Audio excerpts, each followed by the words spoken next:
Good morning. फ़िलहाल हम हैं सीतापुरा। कल हम लगभग शाम को 3:30 बजे केदारनाथ से निकल गए थे और लगभग 8:30 बजे के आसपास हम उतरे थे नीचे की ओर।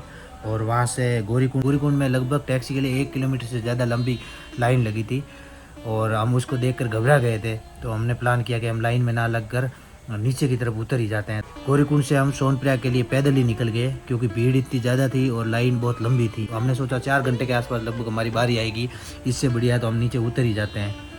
तो हम लगभग आधे रास्ते आ गए। एक टैक्सी मिली और 100 रुपये लिए और हमें उतार दिया सोनप्रयाग से फिर हम वापस पैदल चले 1-1.5 किलोमीटर और पहुंच गए सीतापुर।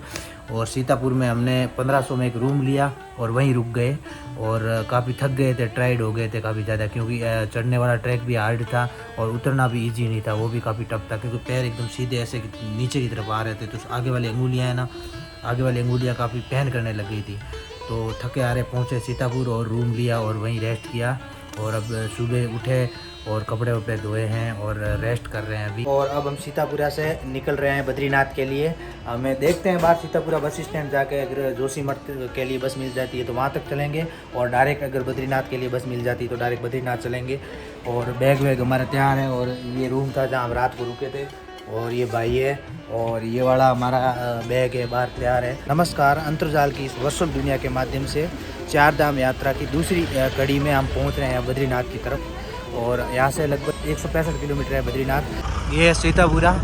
हम वहाँ रुके थे उस होटल में और वहाँ से 1.5-2 किलोमीटर पैदल चल के यहाँ पहुँचे हैं। और अब वापस यहाँ से बताया कि बस स्टैंड वहाँ पर है नीचे, आपको वहाँ जाना पड़ेगा। अभी वहाँ के लिए यहाँ से इतना नीचे चल के वहाँ पहुँचे हालत खस्ता हो जाएगी, इसलिए हम और आगे की तरफ बढ़ रहे हैं, वहाँ कोई बस वगैरह मिल जाएगी। इससे पिछले 3 किलोमीटर से चल रहे हैं और रामपुरा पहुँचने वाले हैं। अभी तक कोई गाड़ी वगैरह मिली नहीं है। शायद गुप्तकाशी तक ही कुछ साधन मिल जाए तो गुप्तकाशी से डायरेक्ट बस मिल जाएगी।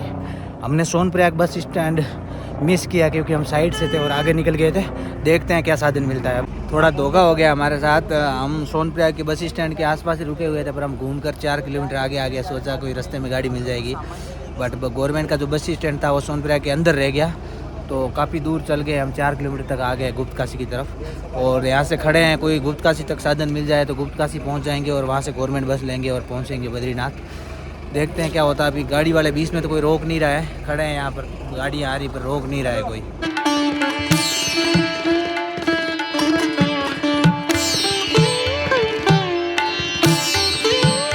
एक बस में लिफ्ट मिल गई थी और उस बस से हम पहुँच गए फिलहाल गुप्तकाशी।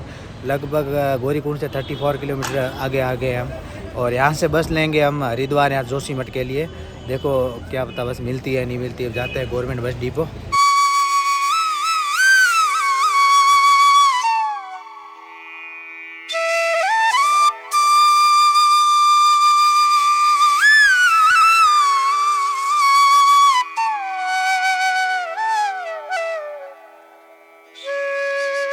फिलहाल हम पहुंच गए हैं रुद्रप्रयाग।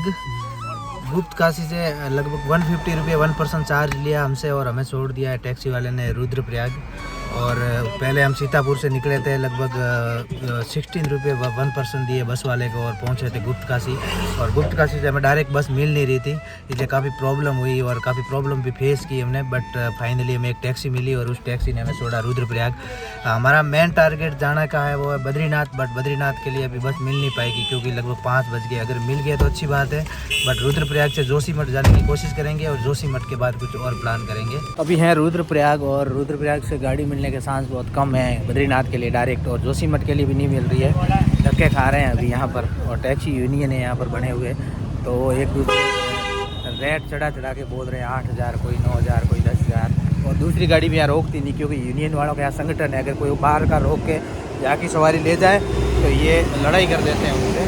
तो इसलिए हम शहर से बाहर जा रहे हैं रुद्रप्रयाग से, शायद वहाँ जाके हमें कोई गाड़ी वाड़ी मिल जाए।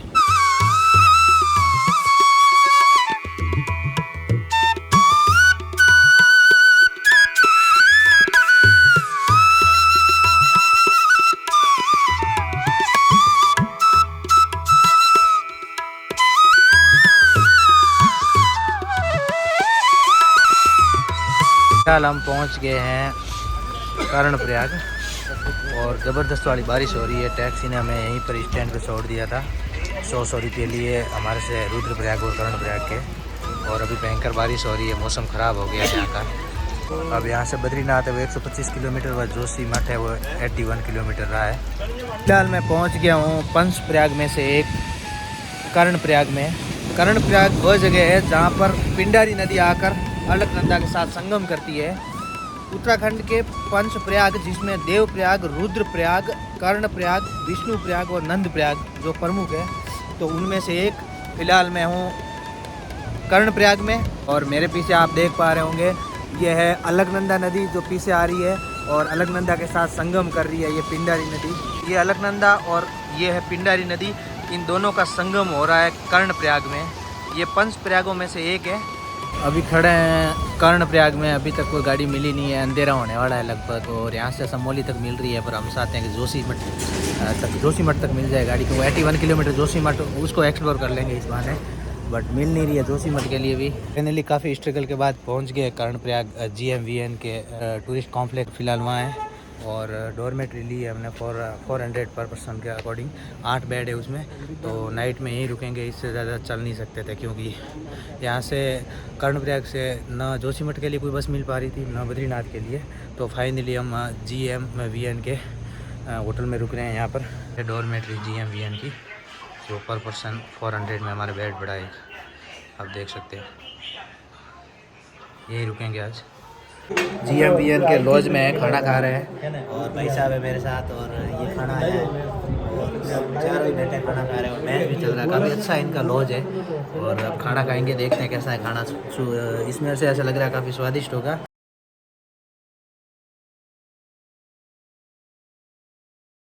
कर्णप्रयाग में पिंडारी नदी के किनारे स्थित GVM के लॉज में है अभी, और यहाँ खाना खाया। और मुझे एक अंकल मिले जी, और उन अंकल ने इतनी सेवा की है कि दिल खुश हो गया। अंकल ने इतना अच्छा खाना खिलाया सर। जी। और अंकल सबके साथ ऐसे ही व्यवहार करते हो? सबके साथ, गेस्ट इज गॉड भगवान थे सर। या अंकल, मेरे अंकल के पैर छूऊं मैं, तो अंकल ने इतना अच्छा खाना खिलाया है जो घर में खाते हैं ना, उससे भी बेस्ट खाना। मेरा दिल खुश हो गया अंकल के। इतने थके हुए आए थे और अंकल ने इतनी सेवा की। Thank you uncle. और ये सब निपटा दिया, भाई साहब भी निपटा रहे हैं।